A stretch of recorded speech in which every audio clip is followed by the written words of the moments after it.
Okay, next we study propagation of sound and medium. We have learned in the 6th standard that sound travels in some material medium like solid, liquid or gas and reaches us. But what if such mediums does not exist between the source of sound and our ear? मतलब उसने बोला कि sound को travel करने के लिए कुछ ना कुछ तो मीडियम होना जरूरी है. बट व्हाट इफ ऐसा कोई सोर्स एग्जिस्ट ही नहीं करता because of which sound can travel या साउंड के सोर्स में और अपने ईयर के बीच में there is no such connection या no such medium. So, sound generation and propagation needs medium like air. A simple experiment can prove this. The experimental arrangement is as shown in the figure. So basically इसमें दिखाया है कि sound को travel करने के लिए कोई ना कोई मीडियम होना बहुत जरूरी है और एक सिंपल एक्सपेरिमेंट के थ्रू हम इसको प्रूव कर सकते हैं which is given over here in this diagram. In this experiment, a vacuum-tight bell jar is placed on a smooth horizontal surface. Vacuum tight है यानी एक बॉटल है, vacuum tight jar है, इसके अंदर हमने एक बेल प्लेस किया हुआ है. We can remove air inside the bell jar using vacuum pump. यानी वैक्यूम पंप से जितना भी एयर था इस जार में वो हम निकाल सकते हैं और उसको क्लोज कर सकते हैं. सो बेसिकली यहाँ पे कुछ भी नहीं, अभी टोटल वैक्यूम है. As shown in the figure, the bell jar contains an electric bell which is connected to the power supply through the lid of the bell jar. तो ये जो बेल जार है वो इलेक्ट्रिक वायर से electric board पे connected है. At the start of the experiment, the vacuum pump is off and the bell jar contains air. यानी start में क्या है, क्या कर रहे हैं हम कि ये जो वैक्यूम पंप है वो ऑफ है, यानी हम वैक्यूम सक्शन यूज नहीं कर रहे हैं, तो एयर प्रेजेंट है यहाँ पे. If the key to the electric bell is now switched on, the bell starts ringing and the ringing can be heard from outside the bell jar. यानी इसने ऐसा बोला है कि क्योंकि हमने वैक्यूम पंप चालू नहीं किया है तो वो एयर सक्शन नहीं करेगा, यानी ये जो बेल है उसमें बेल जार है सॉरी उसमें एयर ऑलरेडी अवेलेबल है.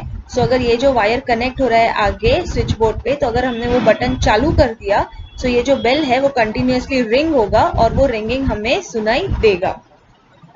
Now, if the vacuum pump is switched on, it starts removing the air from the bell jar. As the quantity of air inside the bell jar decreases, the level of ringing sound heard also decreases. Yani, once we have started the electricity over here, the electric bell starts ringing और वो हमें जोर जोर से सुनाई देता है. Now what we'll do, we'll start the vacuum pump also. वो वैक्यूम पंप क्या करेगा, जितना भी एयर इसमें जमा है वो सारा एयर खींच लेगा यानी बाहर निकाल देगा. So with that experiment we come to know that जैसे जैसे एयर यहाँ से निकल रहा है यानी एयर कम हो रहा है, तो वो जो रिंगिंग साउंड जो हमको जोर जोर से सुनाई दे रहा था तो वो भी कम हो रहा है. यानी जैसे जैसे एयर पार्टिकल्स यहाँ से कम हो रहे हैं वैसे वैसे रिंगिंग साउंड भी बहुत कम हो रहा है. If the pump is operated for sufficiently long period, the quantity of air like inside the bell jar will be very low. यानी ये कंटिन्यूसली चालू रखा तो ये ऑलमोस्ट पूरा का पूरा एयर नीचे खींच लेगा. At this point, the level of ringing sound will also be very low. So it means कि जितना ज्यादा amount of air वो खींच लेगा उतना ही ringing sound भी कम हो जाएगा. This experiment demonstrates that the sound generation and propagation needs a medium. If the air inside the bell jar is totally removed, will we be able to hear the ringing bell? So इसने ये experiment से prove होता है कि एक medium होना बहुत जरूरी है साउंड को ट्रैवल करने के लिए.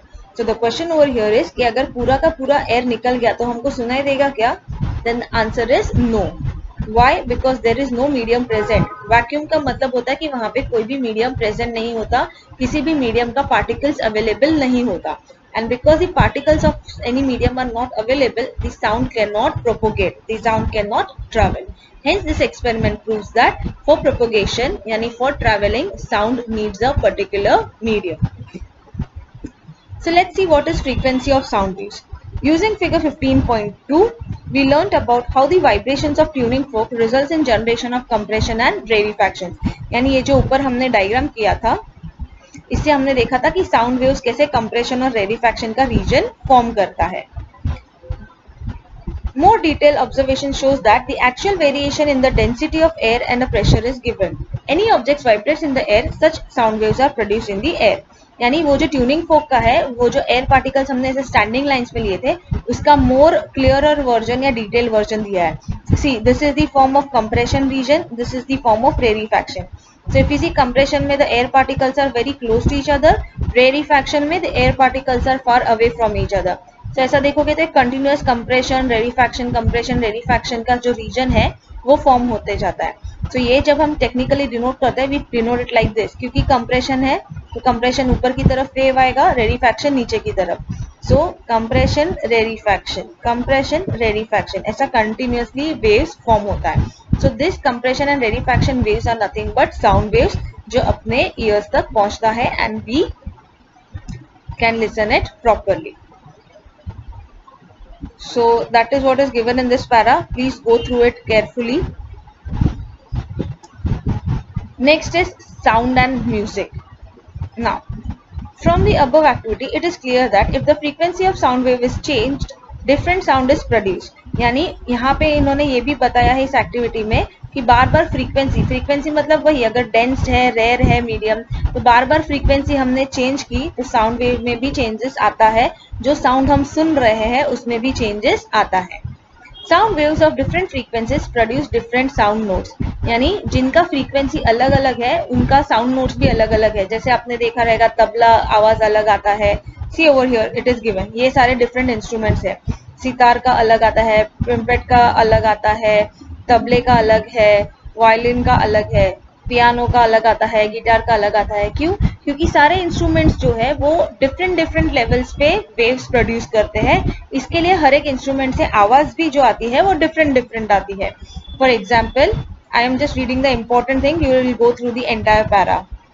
It says, in musical instruments like flute, the holes on the flutes are open or closed to change the length of vibrating air in the flute. अभी हमको पता है कि फ्लूट में देखो ये ऐसा होल्स होता है, तो जो भी फ्लूट बजाते हैं वो पर्टिकुलर ट्यून के लिए वो क्या करते हैं, इस फ्लूट के होल्स को बंद चालू करता है बार बार, सो दैट एग्जैक्टली हमें जो म्यूजिक चाहिए, जो ट्यून सुनना है, वो फ्रीक्वेंसी वैसा ट्यून प्रोड्यूस हो। The frequency of waves therefore changes and it results in the production of different notes, because of which ये frequency change होता है और हमें जो भी tunes चाहिए वो properly सुनाई देते हैं। In flute, different notes can be generated by changing the way of air blowing also, यानी the way you blow air in it उससे भी changes होता है in the frequency of that sound. Just a second. Yeah, so this was all about the frequency of sound waves. I am sending you 2 reference videos today regarding production of sound and how sound needs a material medium for traveling. So after this videos, you will go through that reference video and if कुछ भी doubts होता है तो वो reference video से 90% तो correct हो ही जाएगा. Still in case of confusions and all, let me know. Please go through that videos properly and after that जो homework में आएगा वो ये आएगा कि आप ये जो ट्यूनिंग फोक का डायग्राम है, this diagram and that production of sound, यानी ये पूरा जो पैराग्राफ है कि वो साउंड कैसे प्रोड्यूस होता है, तो ये डायग्राम और ये आंसर दो दो बार आप लिखोगे। And also this bell jar diagram and उसका experiment, that is propagation of sound and medium. तो साउंड जनरेशन से लेके यहाँ तक प्रोपोगेशन मीडियम तक ये आंसर आप रेडी करोगे फॉर 5 मार्क्स और so. So with diagram this answer and that tuning fork वाला answer twice you will write today. That's it, and you will go through that reference videos which I am sending you. And confusions या doubts कुछ भी हो तो लिख के रखना, we'll solve it once on Zoom sessions or Google Meet sessions.